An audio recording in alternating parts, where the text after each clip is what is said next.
My daughter-in-law said it loud enough for everyone to hear. She still lives in our house. People turned.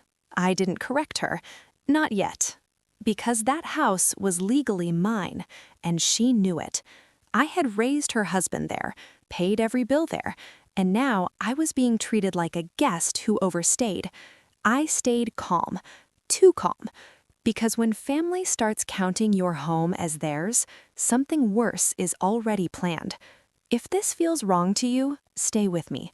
Like the video and subscribe, because what happened next shocked everyone. Was she wrong, or was this the only way? I was pouring coffee when she said it. No warning, no hesitation. Standing in my own kitchen, my daughter-in-law laughed and told her friend, "She still lives in our house, bless her heart." The cup shook in my hand. Coffee spilled onto the counter I had wiped every morning for 20 years. My son didn't look up from his phone. No one corrected her. The friend smiled awkwardly, like she wasn't sure if it was a joke. I rinsed the cup and set it upside down. Slow, careful. That house had my name on the deed. Still did.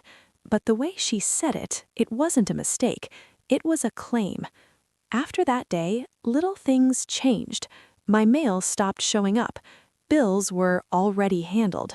When I asked where my bank statements were, my son said, "We're just helping, Mom." Helping started to feel like deciding. I slept in the same room, but it didn't feel like my house anymore. And the worst part was how normal they acted, like this had already been agreed on. That night, I locked my bedroom door for the first time ever, and I lay there wondering, when did my home stop being mine? I stopped getting invited into conversations. They talked over me, around me. Plans were made while I washed dishes.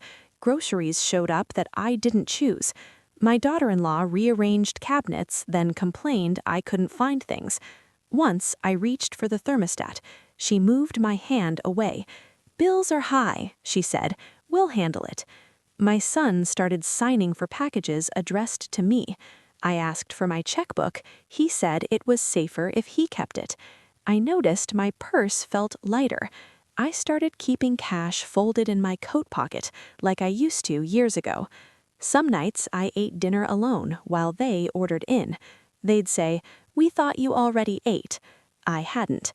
I watched the house fill with new furniture, new rules. None of them asked me anything, but they still used my name when it helped. "Mom doesn't mind. Grandma said it's okay." I started writing things down in a small notebook. Dates, words, changes. I didn't know why yet. I just knew something was coming, and I needed to remember how it started.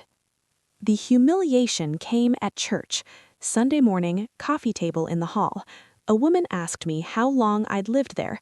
Before I could answer, my daughter-in-law smiled and said, "Oh, she's been with us a while now." With us. I felt my face go still. She kept going. "We're trying to make sure she's comfortable, at her age, you know." Someone nodded. My son stood there, quiet. I stirred my coffee even though it was already mixed. I didn't raise my voice. I didn't correct her. I just asked, "Do you remember who signed the mortgage?" The room went quiet. She laughed it off. "Well, that was a long time ago." After church, people hugged me differently. Softer, careful, like I might forget their names.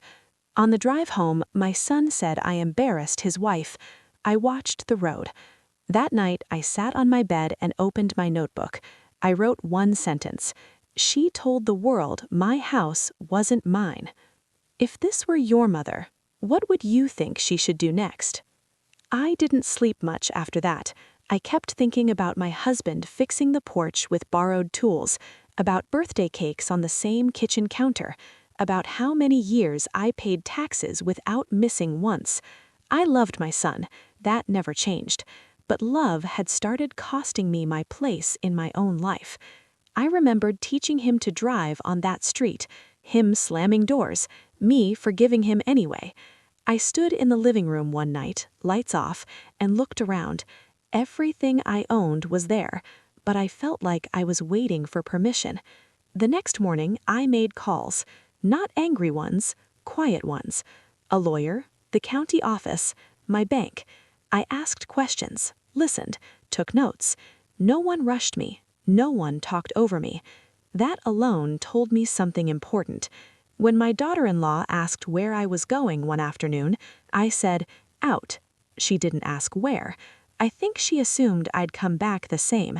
I didn't correct her, but by then I had already decided. Not out of spite, out of self-respect. And once that decision was made, there was no turning back. I moved slowly. I transferred accounts back into my name.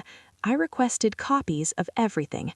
The lawyer filed paperwork I didn't talk about. I changed nothing at home.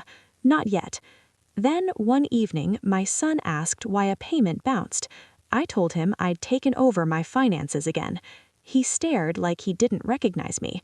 A week later, a notice came in the mail, addressed to me. My daughter-in-law opened it by mistake. Her face changed when she read it. She said my name like a warning. The house was being put into a trust, my trust. No sale, no transfer. Protection. That's not fair, she said. I nodded. Fair hadn't been part of this for a while. My son asked why I didn't tell them. I said, you stopped asking. Silence filled the room. For the first time, they were unsure. They didn't yell, they didn't threaten. They just realized they were no longer in charge. That night, I slept with my door unlocked, and I knew something had shifted. But the real test was still coming. They moved out 3 months later, quietly. Boxes, no goodbye dinner. The house felt lighter. I kept the trust. I kept my routines. My son visits now, sometimes, alone. He doesn't bring papers anymore. We talk about the weather, the grandkids, nothing else. I didn't punish him. I just stopped allowing myself to be erased. The house is still mine. So is my name. So is my voice. I didn't win anything loud. I just kept what I built. And I learned something I wish I'd learned sooner. Love doesn't mean surrendering your place at the table.